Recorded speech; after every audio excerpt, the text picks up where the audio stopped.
Question 5. This series of questions specifically goes to your knowledge of the area. You may have never been in this quadrant of the city you live in, ever. However, these questions are going to help elevate in the seller's mind that you really know the area and how real time it is. In addition, we're going to again look at information the seller may have gathered by these questions. Information about price opinion and market supply and demand. So let's walk through this series specifically addressing supply and demand, which will elevate in their eyes what you know about the area and expose what they may not know. All right, so here's where we go. You need a CMA report for the seller's area. So if they live in a subdivision called, let's just make it easy, called Lake Chesterfield. I call it a micro report. It's just about a particular area the sellers live in. And we're going to look for statuses of properties active versus those under contract. And let's say, for example, there's 20 for sale in the area, and there are 2 under contract, which means we have a 10 sellers to every 1 under contract. And we want that for the micro market, their subdivision. You could run their elementary school and kind of a small contained area. In addition, you would probably have one on the school district that they live in and or the zip code or the city. What we have is a macro and a micro CMA report.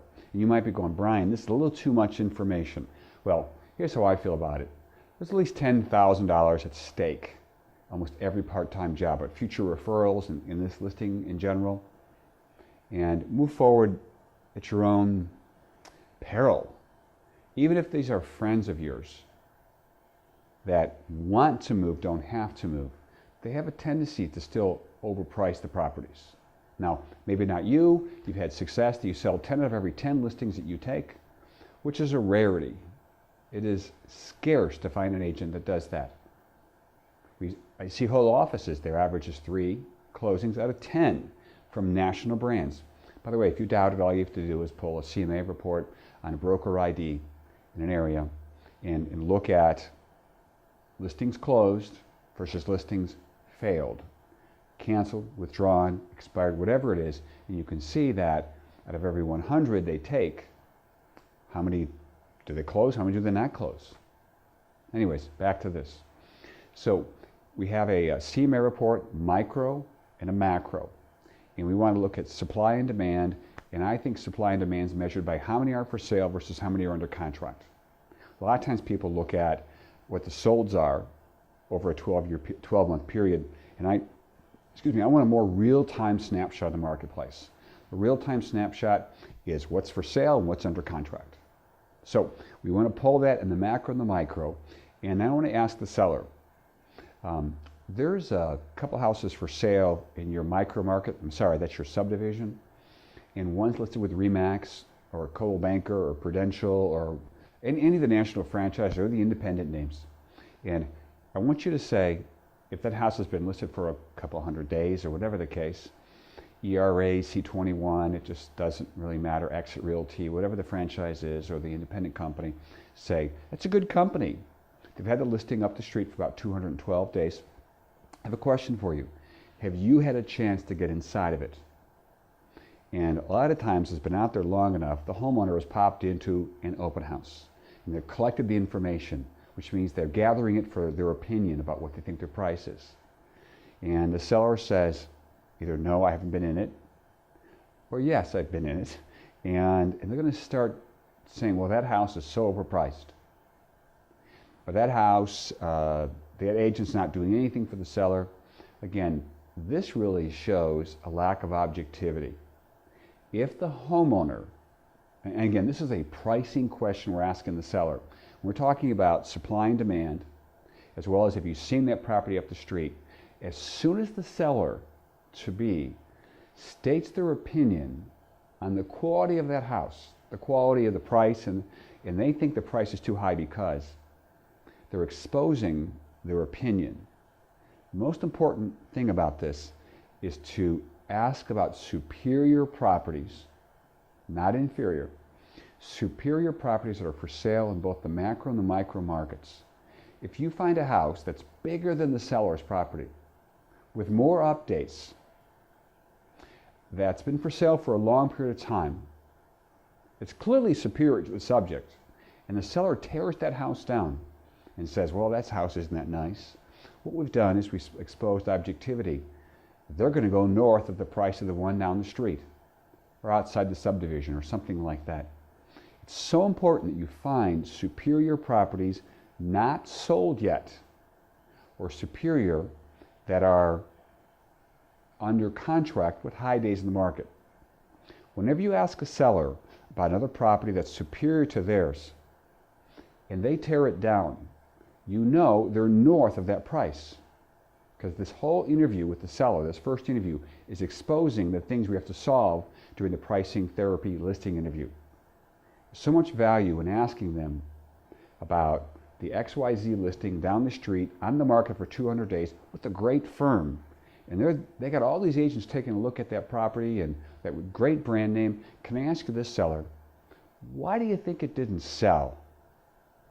Why isn't it not sold yet? Well, Brian, they're relocating out of state and they're just having to give it away, and apparently it's got wallpaper in it, it's not priced right.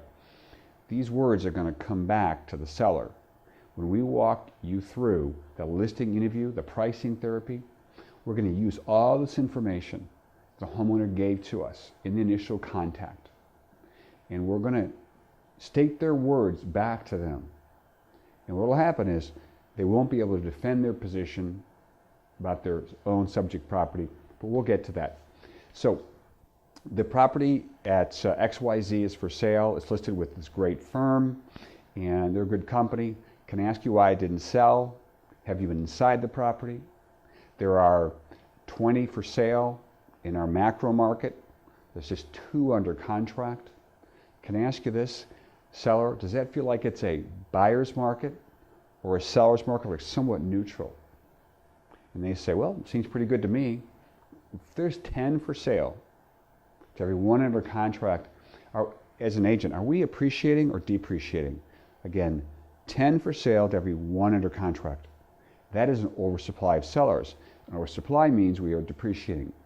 The question is, in your opinion, if we have 10-to-1 ratio, are we in moderate depreciation or significant depreciation? The worst I ever saw it was 53 for sale, 1 under contract. We were in a free fall marketplace. The sellers were asking $2.3 million on this particular property that I interviewed for. And I said to the seller, I'll be your third agent. And I showed him, I said, you've got 53 for sale, 1 under contract. This is going to go far below what you owe on the property. And he was in denial because he said he stole the property from the builder. He got such a great deal. Plus the seller had put in about $500,000 in capital improvements. And he was convinced that he was well worth this other value, and the depreciation didn't hit his property. Well, he gets to a second agent, he's about $1.9 million or something like that, making a payment close to 10 grand a month on this vacant property. And still contacting me about, Brian, what do you think about the marketplace? And I said, you are so worse off than you were when you started this. You're still about 50-to-1. We are in a free fall. We eventually sold the property. I was his third agent for $500,000 less than what his mortgage was. He could have saved himself a ton of money if he had priced it below what he had paid for it and his mortgage to begin with. And my initial call to that seller and going over this data showed that he was not motivated, he was not objective, and he had no readiness to change. But his expectations of the realtors were, you can get this thing done because after all, I got a great product here called the home. So I encourage you to watch this again, these videos, and understand the value of gathering this information prior to our pricing therapy session called the listing review. Okay, let's keep going.